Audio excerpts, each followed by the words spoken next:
اللہ تعالیٰ نے انسانوں کی ہدایت کے لیے محمد رسول اللہ صلی اللہ علیہ وسلم پر اپنے اس کلام کی تنزیل فرمائی اور اس کی عبارت کو تا قیامت مصاحف میں محفوظ فرما دیا اور ناپاک ہاتھوں سے چھونے سے منع فرما دیا۔ ٹھیک ہے، کلام الہی کی 3 صورتیں۔ اب یہاں پر 3 صورتوں کا جو ہے وہ پر بحث ہوگی، جو کلام الہی کی 3 صورتیں۔ ٹھیک ہے، جب میں نے عرض کیا کہ قرآن اللہ تعالیٰ کا کلام ہے، تو یہاں سوال یہ پیدا ہوتا ہے کہ اللہ تعالیٰ انسان سے کس طرح ہم کلام ہوتا ہے۔ قرآن مجید میں اس کی 3 شکلیں بیان کی گئی ہیں۔ وَمَا كَانَ لِبَشَرٍ أَن يُكَلِّمَهُ اللَّهُ إِلَّا وَحْيًا أَوْ مِن وَرَاءِ حِجَابٍ أَوْ يُرْسِلَ رَسُولًا فَيُوحِيَ بِإِذْنِهِ مَا يَشَاءُ إِنَّهُ عَلِيٌّ حَكِيمٌ۔ اچھا، آگے اس کا ترجمہ دیکھ لیں۔ کسی بشر کا یہ مقام نہیں ہے کہ اللہ تعالیٰ اس سے روبرو کلام کرے، یعنی ڈائریکٹ، ٹھیک ہے، روبرو کلام کرے، آمنے سامنے۔ اس کی بات یا تو وحی اس کا مطلب اشارے کے طور پر ہوتی ہے، یا پردے کے پیچھے سے، یا پھر کوئی پیغامبر فرشتہ بھیجتا ہے اور اس کے حکم سے جو کچھ وہ چاہتا ہے وہی کرتا ہے۔ یقیناً وہ برتر اور صاحب حکمت ہے۔ ٹھیک ہے جی، آگے دیکھیں۔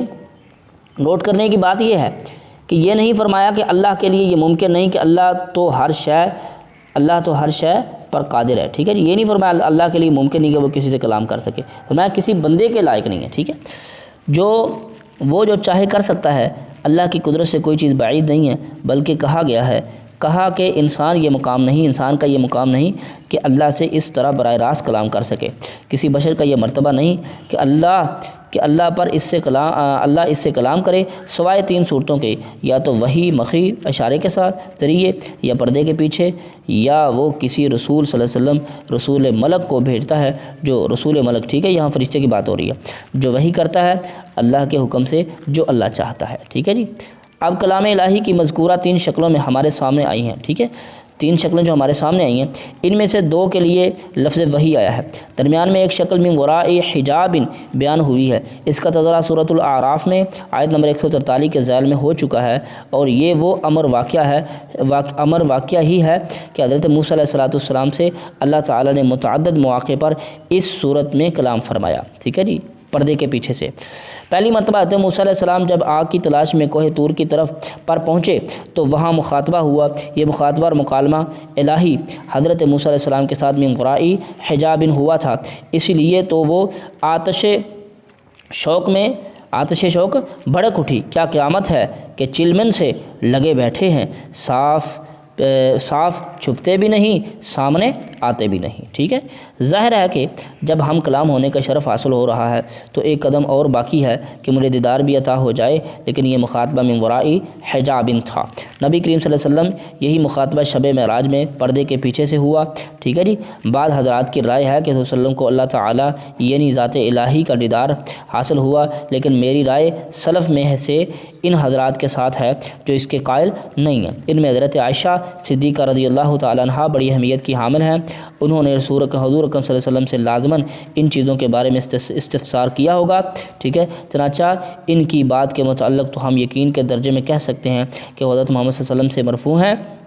حضرت عائشہ رضی اللہ تعالیٰ بیان کرتی ہیں کہ نور انا یرا، یعنی وہ اللہ تو نور ہے، اسے کیسے دیکھا جا سکتا ہے۔ مسلم کتاب الایمان۔ ٹھیک ہے، عن ابی ذر رضی اللہ تعالیٰ عنہ۔ ٹھیک ہے، نور تو دوسری چیزوں کو دیکھنے کا ذریعہ بنتا ہے، نور خود کیسے دیکھا جا سکتا ہے؟ بہرحال میری رائے ہے کہ یہ گفتگو بھی من وراء حجاب تھی، وہ وراء حجاب گفتگو جو حضرت موسیٰ علیہ السلام کو کوہ طور پر مکالمہ مخاطبہ میں نصیب ہوئی۔ اسی وراء حجاب ملاقات و گفتگو سے اللہ تعالیٰ نے حضرت محمد صلی اللہ علیہ وسلم کو شب معراج میں عند سدرۃ المنتہا مشرف فرمایا۔ ٹھیک ہے، عند سدرۃ المنتہا کے قریب اللہ نے اپنے نبی کو مشرف فرمایا۔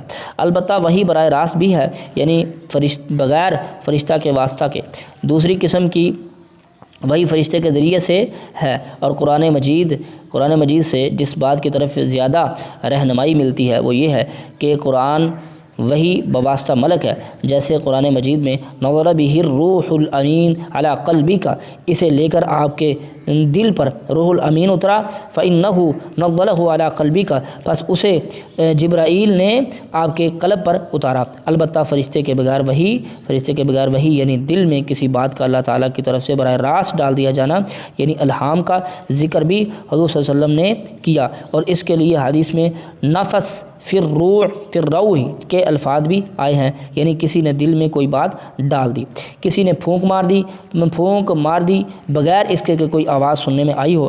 ایک کیفیت سلسلۃ الجرس، ٹھیک ہے، سلسلۃ الجرس کی بھی ہے، حضور صلی اللہ علیہ وسلم کو گھنٹیوں کی سی آواز آتی تھی اور اس کے بعد حضور صلی اللہ علیہ وسلم کے قلب مبارک پر وحی نازل ہو جاتی تھی۔ ٹھیک ہے جی، آگے چلتے ہیں جی۔ بہرحال تیقن کے ساتھ تو میں نہیں کہہ سکتا، لیکن میرا گمان غالب یہ ہے کہ دوسری قسم کی وحی بدریہ فرشتہ پر پورے کا پورا قرآن مشتمل ہے، اور وحی براہ راست یعنی القا تو در حقیقت وحی خفی، جس کی وضاحت انگریزی کے 2 الفاظ کے ساتھ فرق میں بخوبی ہو جاتی ہے۔ ایک لفظ ہے انسپائریشن اور دوسرا لفظ ہے ریولیشن، ٹھیک ہے، جس کے ساتھ ایک اور لفظ ہے وربل ریولیشن بھی اہم ہے۔ ٹھیک ہے، انسپریشن میں یہ مفہوم ہے ایک خیال اور تصور انسان کے ذہن و قلب میں آ جاتا ہے، جبکہ ریولیشن، ٹھیک ہے، باقاعدہ کسی چیز کے کسی پر ریول کیے جانے کو کہا جاتا ہے، اترنا۔ ٹھیک ہے، اور اس میں بھی عیسائیوں کے ہاں ایک بڑی بحث چل رہی ہے، ریولیشن کو مانتے ہیں لیکن وربل ریولیشن کو نہیں مانتے، بلکہ ان کے نزدیک صرف مفہومی انبیاء کے قلوب پر نازل کیا جاتا ہے۔ اب یہاں وربل ریولیشن اور ریولیشن میں کیا فرق ہے؟ ریولیشن تو یہ جو آسمان سے وہی اتری ہے، وربل ریولیشن یہ ہے کہ جو ورڈ اترے ہیں آسمان سے وہی جو ورڈ میں مخصوص الفاظ میں، ٹھیک ہے، ایک مخصوص ٹیکسٹ اترتا ہے۔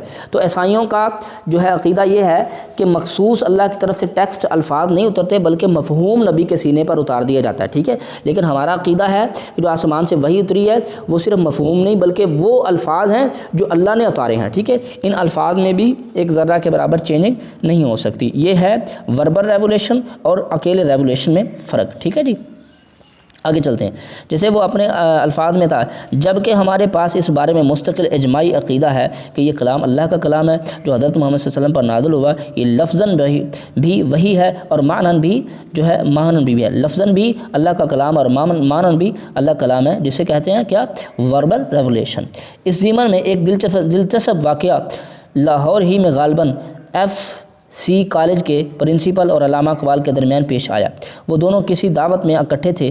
ان صاحب نے حضرت علامہ سے کہا کہ میں نے سنا ہے کہ آپ بھی وربل ریولیشن کے قائل ہیں۔ اس پر علامہ اقبال نے اس وقت وہ جواب دیا جو ان کی ذہانت پر دلالت کرتا ہے۔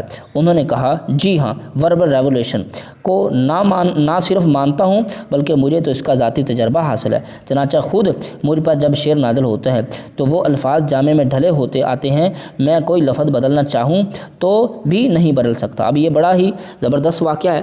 ٹھیک ہے، فرماتے ہیں حضرت علامہ اقبال سے پوچھا کہ آپ بھی یہ مانتے ہیں کہ آسمان سے جو وحی اتری ہے وہ الفاظ بھی وہی ہیں؟ ہم تو مانتے ہیں کہ مفہوم ہے۔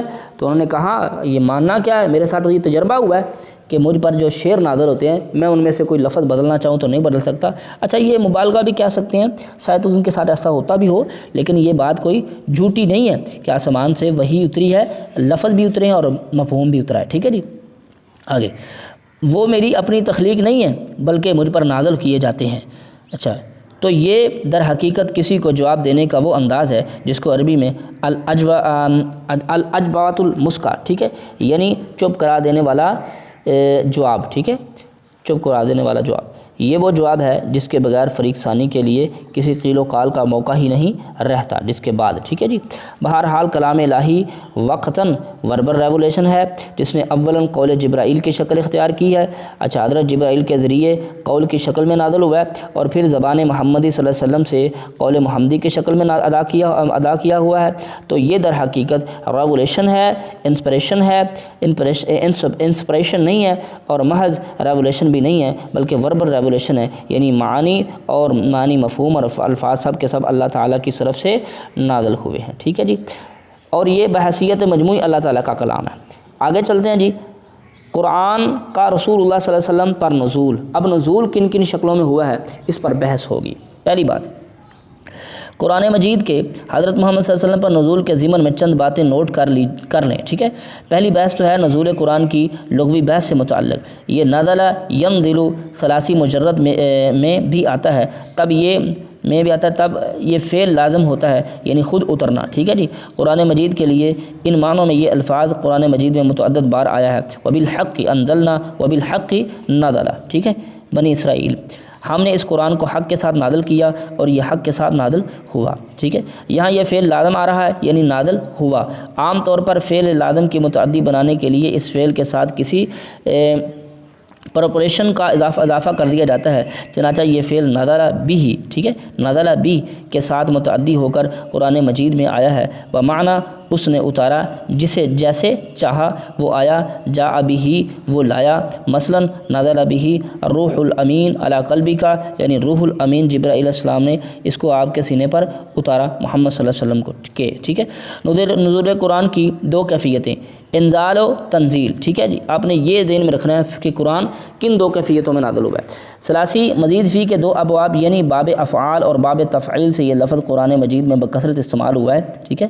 دونوں الفاظ سے یہ فعل متعدی کے طور پر بمعنی اتارنا استعمال ہوا ہے، یعنی انزل ینزل انزالا اور نزل ینزل تنزیلا۔ ان دونوں کے مابین فرق یہ ہے کہ باب افعال میں کوئی فعل دفعتاً اور ایک دم کر دینے کے معنی ہوتے ہیں، جبکہ باب تفعیل میں وہی فعل تدریجاً اہتمام توجہ اور محنت کے ساتھ کرنے کے معنی ہوتے ہیں۔ ان دونوں کے مابین فرق اعلام اور تعلیم کے معنی کے فرق کے حوالے سے بہت ہی نمایاں طور پر اس کی جامعیت کے ساتھ سمجھا جا سکتا ہے۔ اعلام کے معنی ہے بتا دینا، ٹھیک ہے، یعنی آپ نے کوئی چیز پوچھی تو جواب دے دیا گیا، ٹھیک ہے جی۔ آگے چلتے ہیں، چنانچہ یہ کیا ہے، انفارمیشن آفس، ٹھیک ہے۔ انفارمیشن آفس کو عربی میں مکتب الاعلام کہا جاتا ہے، ٹھیک ہے۔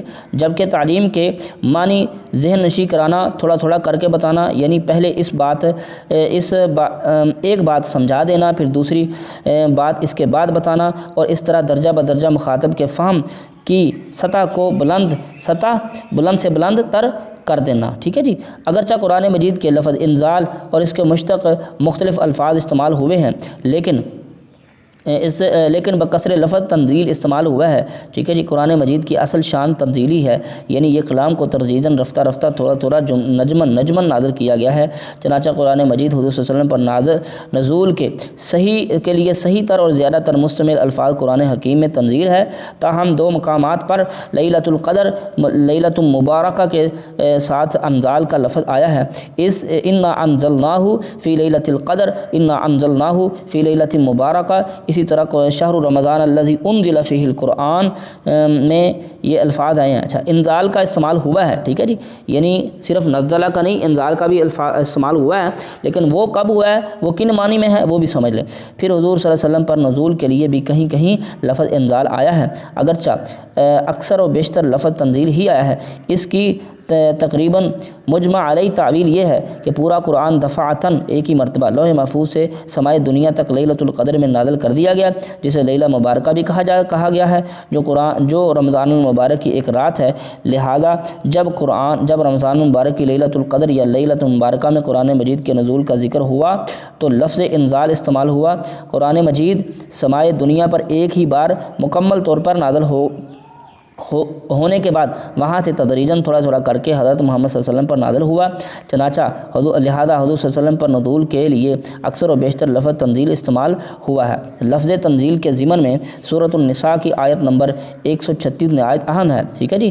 ارشاد باری تعالی ہے، یا ایھا الذین آمنوا آمنوا باللہ ورسولہ والکتاب الذی نزل علی رسولہ والکتاب الذی انزل من قبل۔ اے ایمان والو، ایمان لے آؤ جیسے اللہ تعالی جیسے ایمان لانے کا حق ہے، اچھا، اللہ پر اور اس کے رسول پر، اور اس کتاب پر بھی جو اس نے اپنے رسول پر نازل فرمائی، ٹھیک ہے، اور اس کتاب پر بھی جو اس سے پہلے نازل ہوئی، ٹھیک ہے۔ تو تورات تختیوں پر لکھی ہوئی مکتوب شکل میں حضرت موسیٰ علیہ السلام کو دی گئی تھی، وہ چونکہ دفعتاً اور جملتاً واحدہ دی گئی تھی، اس لیے اس کے لیے لفظ انزال آیا ہے، ٹھیک ہے جی، جبکہ قرآن تھوڑا تھوڑا کر کے 22-23 برس میں نازل ہوا، لہذا اس کے لیے اس کے ضمن میں لفظ نزل استعمال ہوا ہے، ٹھیک ہے جی۔ چنانچہ متذکرہ بالا آیت میں تنزیل اور انزال ایک دوسرے کے بالمقابلے میں آئے ہیں، گویا یہاں تعرف الاشیاء بازدادها، چیزیں اپنی ضد سے پہچانی جاتی ہیں کا اصول درست بیٹھا، ٹھیک ہے جی۔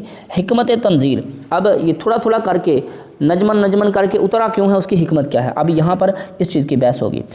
اب ہم یہ جاننے کی کوشش کرتے ہیں کہ تنزیل کی حکمت کیا ہے، یہ تھوڑا تھوڑا کر کے کیوں نازل کیا گیا، ٹھیک ہے، اور ایک ہی بار کیوں نازل نہ کر دیا گیا۔ قرآن مجید میں اس کی 2 حکمتیں بیان کی گئی ہیں۔ ایک تو یہ ہے کہ لوگ شاید اس کا تحمل نہ کر سکتے، چنانچہ لوگوں کے تحمل کی خاطر تھوڑا تھوڑا کر کے نازل کیا گیا تاکہ وہ اس کو اچھی طریقے سے سمجھیں، اس پر غور کریں اور اسے حرز جان بنائیں اور اسی کے مطابق ان کے ذہن و فکر کی سطح بلند ہو۔ یہ حکمت صورت بنی اسرائیل کی آیت نمبر 106 میں بیان کی گئی ہے، وَقُرْآنًا فَرَقْنَاهُ لِتَقْرَأَهُ عَلَى النَّاسِ عَلَى مُكْثٍ وَنَزَّلْنَاهُ تَنزِيلًا، اور ہم نے قرآن مجید کو ٹکڑوں میں منقسم کر دیا تاکہ آپ تھوڑا تھوڑا کر کے اور وقفہ سے لوگوں کو سناتے رہیں، اور ہم نے اسے تدریجاً اتارا ہے، ٹھیک ہے جی۔ اس حکمت کو سمجھنے کے بعد بارش کی مثال ملاحظہ کیجیے۔ بارش اگر ایک دم بہت موسلا دار ہو اور اس میں وہ برکات نہیں ہوتی جو تھوڑی تھوڑی اور تدریجاً میں ہونے والی بارش میں ہوتی ہیں، ٹھیک ہے جی۔ یعنی وہ بارش جو ایک ہی دفعہ موسلا دار ہو جاتی ہے اس میں وہ برکات نہیں ہوتی جو تدریجاً تھوڑی تھوڑی کر کے زمین میں رستی جاتی ہے، ٹھیک ہے۔ بارش اگر تدریجاً ہو تو زمین کے اندر جذب ہوتی چلی جائے گی، لیکن اگر موسلا دار بارش ہو رہی ہو تو اس کا اکثر و بیشتر حصہ بہتا چلا جاتا ہے، ٹھیک ہے۔ یہی معاملہ قرآن مجید کے انزال و تنزیل کا ہے۔ اس میں لوگوں کی مصلحت ہے کہ قرآن مجید ان کے فہم میں، ان کے باطن میں، ان کی شخصیتوں میں تدریجاً سرایت کرتا چلا جائے۔ سرایت کے حوالے سے مجھے علامہ اقبال اس کا شعر یاد آیا، چوں بجا در رفت جاں دیگر شود، جان چوں دیگر شد جہاں دیگر شود۔ یہ قرآن جس کسی کے باطن میں سرایت کر جاتا ہے تو اس کے اندر ایک انقلاب برپا کر دیتا ہے، اور جب کسی کے اندر کی دنیا بدل جاتی ہے تو اس کے لیے پوری دنیا ہی انقلاب کی زد میں آ جاتی ہے، ٹھیک ہے۔ تو جب یہ قرآن کسی کے اندر اس طرح اتر جاتا ہے جیسے بارش کا پانی زمین میں جذب ہوتا ہے تو اس کی شخصیت سرایت کر جاتی ہے، ٹھیک ہے، شخصیت میں سرایت کر جاتا ہے، اور اس کے سرایت کرنے کے لیے اس کا تدریجاً تھوڑا تھوڑا نازل کیا جانا ہی حکمت پر مبنی ہے۔ لیکن ان میں اس سے بھی زیادہ اہم بات سورۃ الفرقان میں کہی گئی ہے، اس لیے وہاں کفار مکہ بالخصوص سرداران قریش کا باقاعدہ ایک اعتراض نقل ہوا ہے، اور فرمایا، ٹھیک ہے، وقال الذین کفروا، کافروں نے کہا، لولا نزل علیہ القرآن جملۃ واحدہ، کیوں نہیں نازل کیا گیا محمد صلی اللہ علیہ وسلم پر قرآن ایک ہی مرتبہ، ٹھیک ہے۔ کذالک، آگے اللہ حکمت بیان فرما رہے ہیں، کذالک اسی طرح، لنثبت بہ فؤادک ورتلناہ ترتیلا، اللہ مضبوط کر دے آپ کے دل کو اس کے ساتھ، اور اس کو ہم نے ترتیل کے ساتھ نازل فرمایا ہے۔ ولا یاتونک بمثل الا بمثل، وہ نہیں لائیں گے آپ کے ساتھ پاس جیسا قرآن، الا جئناک بالحق واحسن تفسیرا، مگر ہم لائے ہیں اس کو حق کے ساتھ اور اس کی اچھی تفسیر کو بھی ہم نازل کریں گے، ٹھیک ہے جی۔ تو آگے چلتے ہیں۔ اعتراض یہ تھا کہ یہ پورا قرآن ایک دم یک بار کیوں نہیں نازل کر دیا گیا۔ اس اعتراض میں جو وزن تھا پہلے اس کو سمجھ لیجئے۔ انہوں نے جو بات کی در حقیقت اس سے مراد یہ تھی کہ جیسے ہمارا ایک شاعر دفعتاً پورا دیوان لوگوں کو فراہم نہیں کر سکتا، بلکہ وہ ایک غزل کہتا ہے، قصیدہ کہتا ہے، پھر مزید محنت کرتا ہے، پھر کچھ اور طبع آزمائی کرتا ہے، پھر کچھ اور کہتا ہے، اسی طرح تدریجاً دیوان بن جاتا ہے۔ اسی طرح حضرت محمد صلی اللہ علیہ وسلم کر رہے ہیں۔ اگر یہ اللہ کا کلام ہوتا تو پورے کا پورا ایک دم نازل ہو سکتا تھا، ٹھیک ہے۔ یہ تو در حقیقت انسان کی کیفیت ہے کہ پوری کتاب دفعتاً، ٹھیک ہے، وہ پروٹیکٹ نہیں کر سکتا، ٹھیک ہے۔ پورا دیوان تو کسی شاعر نے ایک دن کے اندر نہیں کہا، بلکہ اسے وقت لگتا ہے، وہ مسلسل محنت کرتا ہے، ٹھیک ہے جی۔ کچھ تکلف بھی کرتا ہے، کبھی آمدنی بھی ہو جاتی ہے، کبھی آمد بھی ہو جاتی ہے، ٹھیک ہے۔ لیکن وہ کلام دیوان کی شکل میں تدریجاً مدون ہوتا ہے۔ تو یہ تو اسی طرح کی چیز ہے۔ لولا نزل علیہ القرآن جملۃ واحدہ، کیوں نہیں یہ قرآن اس پر ایک ہی دم نازل ہوا، ٹھیک ہے۔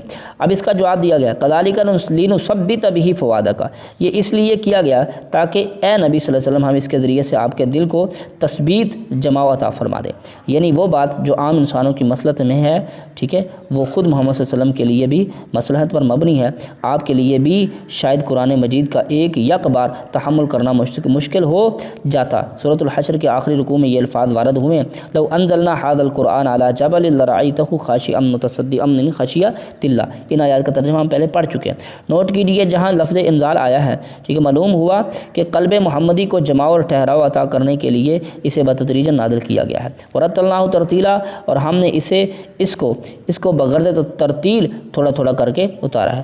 رتل چھوٹے پیمانے کو چھوٹے ٹکڑے کرنے کو کہتے ہیں، ٹھیک ہے، چھوٹے پیمانے کو یہ چھوٹے ٹکڑے کرنے کو کہتے ہیں۔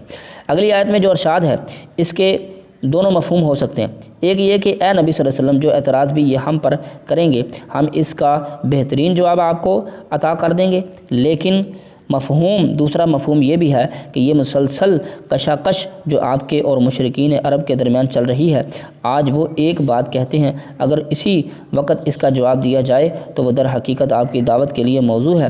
اگر یہ سارے کا سارا کلام الہی ایک ہی مرتبہ نازل ہو جاتا تو حالات کے ساتھ اس کی مطابقت اور اس کی طرف سے پیش ہونے والے اعتراضات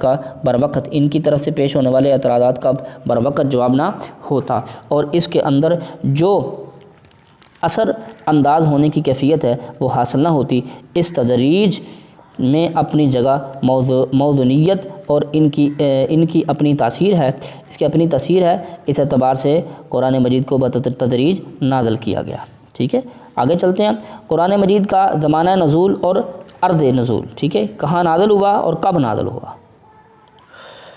رسول اللہ صلی اللہ علیہ وسلم پر قرآن مجید کے نزول کے ضمن میں آپ دو چھوٹی چیزیں اور نوٹ کر لیجئے، یہ صرف معلومات کے ضمن میں ہیں۔ اس کا زمانہ نزول کیا ہے؟ ہم جس حساب سن عیسوی سے بات کرنے کے عادی ہیں اسی حساب سے ہمارے ذہن کا صغرا کبرا بنا ہوا ہے، اس اعتبار سے نوٹ کر لیجئے قرآن مجید کا زمانہ نزول 610 سے 632 تک 22 برس پر مشتمل ہے۔ قمری حساب سے یعنی چاند کے حساب سے یہ 23 برس بنیں گے۔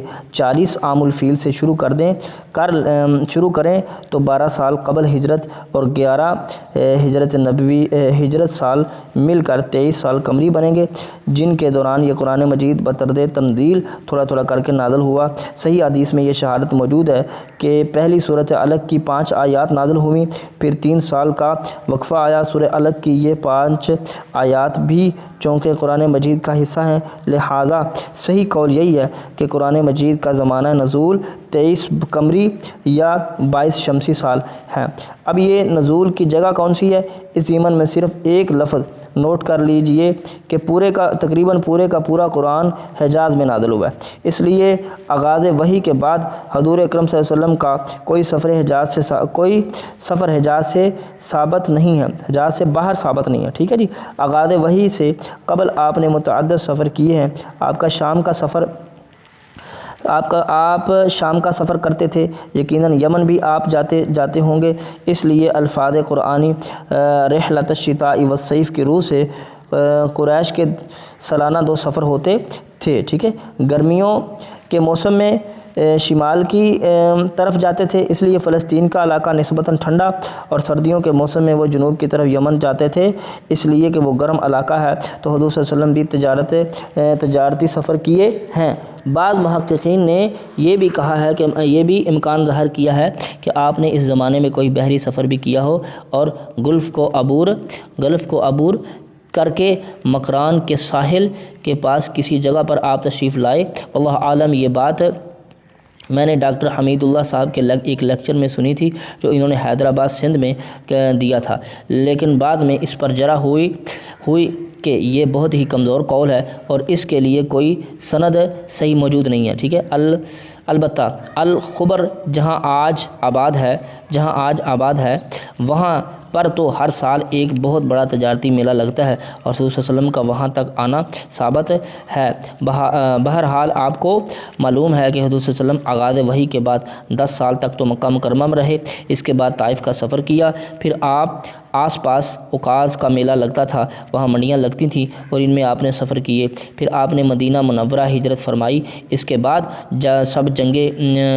سب جنگیں حجاز کے علاقے میں ہی ہوئیں، اچھا سوائے غزوہ تبوک کے، لیکن تبوک بھی اصل میں حجاز ہی کا شمالی سرا ہے، اس اعتبار سے حجاز ہی کا علاقہ ہے جس میں قرآن مجید نازل ہوا تھا، تاہم 2 آیتیں اس اعتبار سے مستثنیٰ قرار دی جا سکتی ہیں، وہ زمین پر نہیں بلکہ آسمان پر نازل ہوئیں۔ حضرت عبداللہ ابن مسعود رضی اللہ تعالیٰ سے صحیح مسلم میں روایت موجود ہے کہ شب معراج میں اللہ تعالیٰ نے آپ کو 3 تحفے عطا فرمائے، ان میں نماز کی فرضیت، 2 آیات قرآنی شامل ہیں، وہ سورۃ البقرہ کی آخری 2 آیات ہیں جو عرش کے دونوں خزانے ہیں، ٹھیک ہے، اور جو حضرت محمد صلی اللہ علیہ وسلم کو شب معراج میں عطا ہوئے، تو یہ 2 آیتیں مستثنیٰ ہیں، یہ زمین پر نازل نہیں ہوئیں بلکہ آپ کو سدرۃ المنتہا پر دی گئیں اور خود آپ 7ویں آسمان پر تھے، جبکہ باقی پورا قرآن آسمان سے زمین پر نازل ہوا ہے۔ جغرافیائی اعتبار سے حجاز کا علاقہ محبت وحی ہے، ٹھیک ہے جی، آگے چلتے ہیں۔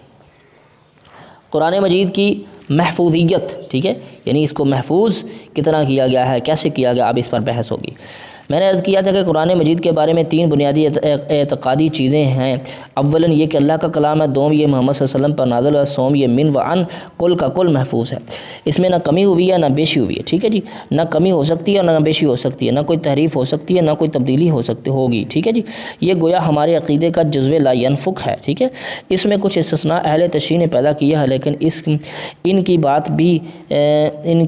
بات بھی میں کچھ یقین کے ساتھ اس لیے نہیں کہہ سکتا کہ ان کا یہ قول بھی سامنے آتا ہے کہ ہم نے اس قرآن کو محفوظ مانتے ہیں، البتہ عوام نے جو چیزیں مشہور ہیں قرآن سے فلاں آیات نکال دی گئی، فلاں صورت حضرت علی کی مدح شان میں تھی وہ اس سے نکال دی گئی وغیرہ، اس کے بارے میں میں نہیں کہہ سکتا یہ ان عوام سے کل انعام کی باتیں ہیں، یہ انفان سے کل انعام کی باتیں ہیں یا ان کے اعتقاد میں شامل ہیں، لیکن یہ کہ بہرحال اہل سنت کا اجتماعی عقیدہ کہ یہ قرآن مجید محفوظ ہے، کل کا کل من وعن ہمارے سامنے موجود ہے، اس لیے خود قرآن مجید سے جو گواہی ملتی ہے وہ سب سے زیادہ نمایاں ہو کر سورہ القیامہ میں آتی ہے۔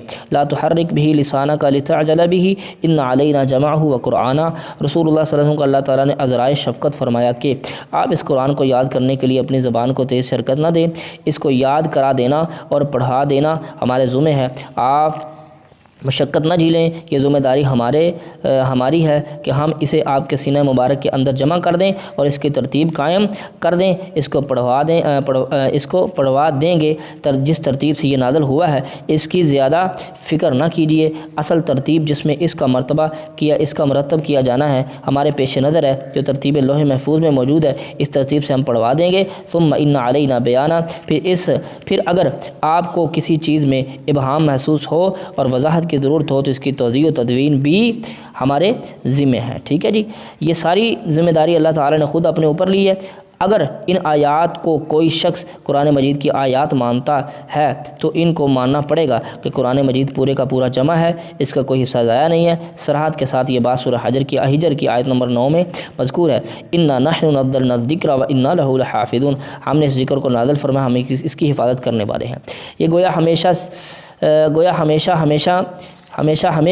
کے لیے اللہ کی طرف سے گارنٹی ہے کہ ہم نے اس سے نازل کیا اور ہم ہی اس کے محافظ ہیں۔ اس حقیقت کو علامہ اقبال نے بصورت شعر میں حرف اورا ریب نے تبدیل نے آیا شرمندہ تعویل نے، ٹھیک ہے، اس کے الفاظ میں کسی شک و شبہ کا شائبہ، نہ رد و بدل کی گنجائش، ٹھیک ہے، اور نہ اس کی کسی آیت کی تعویل کی محتاجی ہے، ٹھیک ہے جی، محتاج ہے۔ اس شعر میں 3 اعتبار سے نفی کی گئی ہے۔ قرآن مجید کے حروف یعنی اس کے متن میں کوئی شک شبہ کی گنجائش نہیں، یہ من وعن محفوظ ہے۔ دوسری بات، اس میں کہیں کوئی تحریف ہوئی ہو، کہیں تبدیلی کی گئی ہو، قطعاً ایسا نہیں ہے۔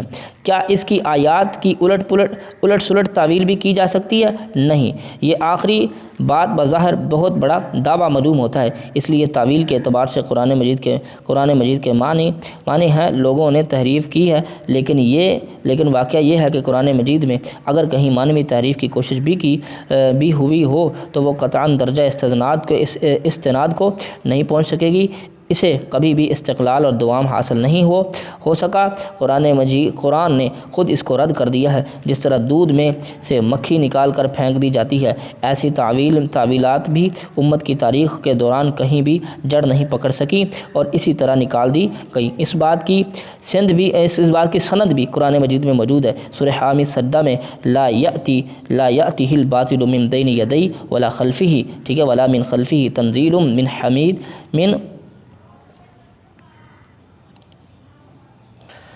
من حکیم حمید، باطل اس قرآن پر حملہ آور نہیں ہو سکتا، نہ سامنے سے نہ پیچھے سے، یہ حکمت حکیم و حمید کی نازل کردہ چیز ہے۔ ٹھیک ہے جی، آگے چلتے ہیں۔ یہ بات سرے سے خارج الامکان ہے کہ اس قرآن میں کوئی تحریف ہو جائے، اس کا کوئی حصہ نکال دیا جائے، اس میں کوئی غیر قرآن شامل کر دیا جائے۔ سورہ الحاقہ کی آیت ملاحظہ کیجیے، جہاں گویا اس امکان کی نفی میں مبالغہ انداز ہے۔ وَلَوْ تَقَوَّلَ عَلَيْنَا بَعْضَ الْأَقَاوِيلِ لَأَخَذْنَا مِنْهُ بِالْيَمِينِ ثُمَّ لَقَطَعْنَا مِنْهُ الْوَتِينَ فَمَا مِنْكُم مِّنْ أَحَدٍ عَنْهُ حَاجِزِينَ۔ کوئی اور تو اس میں اضافہ کیا کرے گا؟ اگر یہ ہمارے نبی حضرت محمد صلی اللہ علیہ وسلم خود بھی بفرض محال اپنی طرف سے کچھ گھڑ کر اس میں شامل کر دیں تو ہم انہیں دائیں ہاتھ سے پکڑیں گے اور ان کی شاہراہ کاٹ دیں گے، پھر تم میں سے کوئی بڑے سے بڑا محافظ ان کا حامی مددگار نہیں ہوگا جو انہیں ہماری پکڑ سے بچا سکے۔ اللہ اکبر۔ آگے چلتے ہیں۔ یہاں تو حضرت محمد صلی اللہ علیہ وسلم کے لیے بھی اس شدت کے ساتھ نفی کر دی گئی ہے۔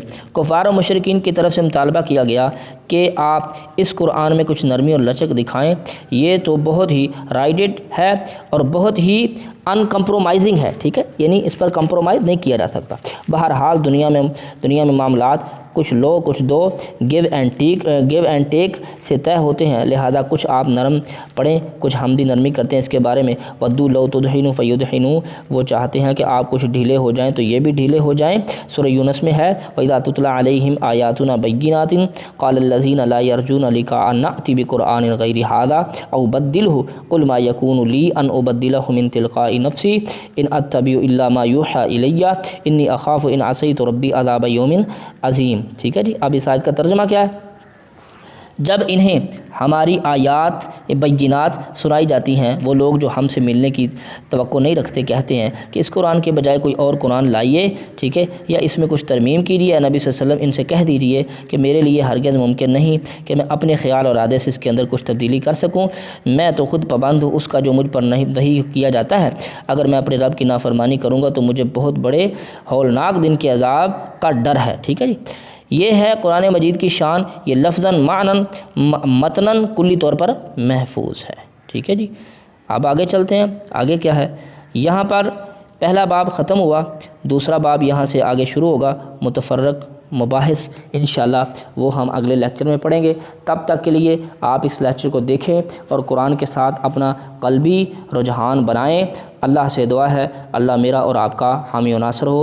السلام علیکم ورحمۃ اللہ وبرکاتہ۔